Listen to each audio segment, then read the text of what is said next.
Morning athletes, happy Saturday. We're getting back into our squat Saturday just like last week, and you'll see for the next couple weeks as well.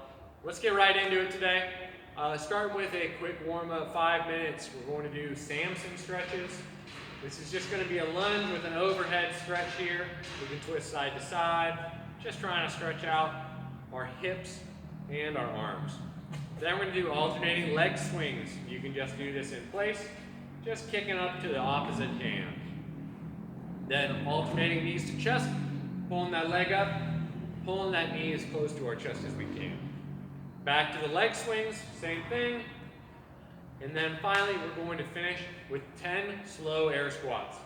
Really focusing on feeling out that position, hitting the bottom, coming back up. Really make sure you're driving those knees out, feeling all the tension as you go down. 5 minutes of that. Then we're going to get into our strength portion today. Back to fast front squats tied up with some sits. So what we're going to do is EMOM for 4 minutes of 15 single dumbbell front squats as fast as possible.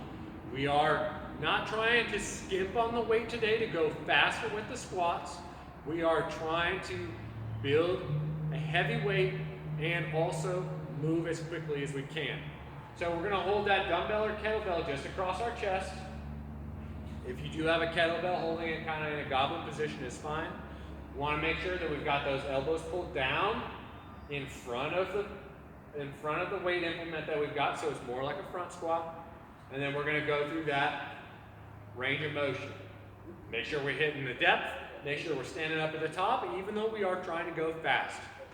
So every minute for 4 minutes, we are going to do all 15 of those squats.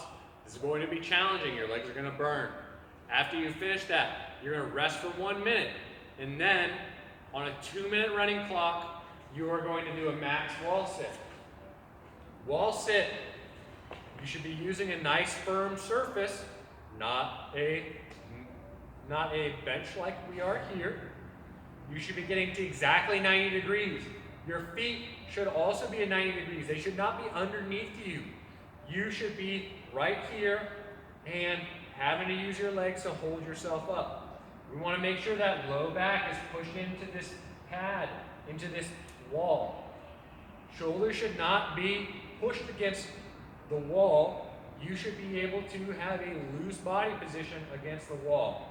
And you should not be supporting yourself with your hands on your knees. This is going to hurt coming off of that EMOM. Hold that for as long as you can in that 2 minutes. You do not have to go the entire 2 minutes, but if you are capable of doing it, then please do so. After that, we are going to just take another minute rest and get right back into that one more time. The exact same thing. 4-minute EMOM, right back into that wall sit. That'll be your strength for today. After that, we're going to go into a new EMOM, 14-minute EMOM, moving between max dumbbell thrusters and max double unders. If you do not have a jump rope, we're just going to be doing jumping jacks or penguin slaps, anything that is going to be focusing on the hops as well as the motion of your arms, trying to work on that rhythm. So that dumbbell thruster or kettlebell thruster, making sure we're getting into the bottom, really using that drive out of the squat to drive that implement above your head, locking it out overhead. You do not need to alternate every single repetition. Do some on one side, switch hands, do it on the other. If you can go a full 30 seconds on one arm before you switch, then do that. Otherwise, I might think about doing it 15-second segments, one arm, other arm, one arm, other arm as you get through that minute. Then the double unders, like I already mentioned. Penguin slaps, this is what those look like. You also, if you'd like something a little bit more exciting than that, you can do hops over your dumbbell or kettlebell. Just do lateral hops like this. Also a great effective way to move. 14 minutes of that, focus on speed and efficiency of your breathing. Once we get through the workout, we're going to have one little last finisher here. 3 sets of hollow hold, strict press, and dumbbell shrugs. 30 seconds of each of these. Just moving through it. You can rest however you need to. There's not a time domain required other than you will be doing it for 30 seconds each one. Hollow hold. On our back. Low back is going to be pushed into the ground. Feet and arms should be off the ground. If 30 seconds in this position is going to be too challenging, come into a tuck hold. Legs can be a little bit closer to your body, helps a little bit with your center of mass. Feet also as well. You can also extend one leg.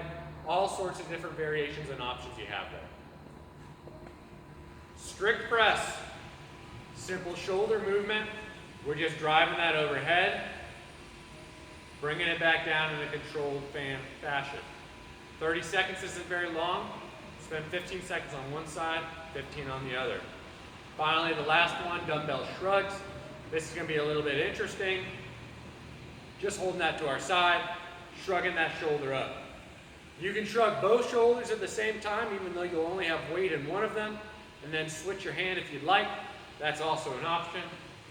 If you have a kettlebell, you could even shrug that in front of you, but we want to focus on not rolling those shoulders forward. We're trying to keep those shoulders pulled back as we do that movement. So really think about activating your back muscles to keep that weight pulled back. All right, hope you have a great Saturday. We will see you next week.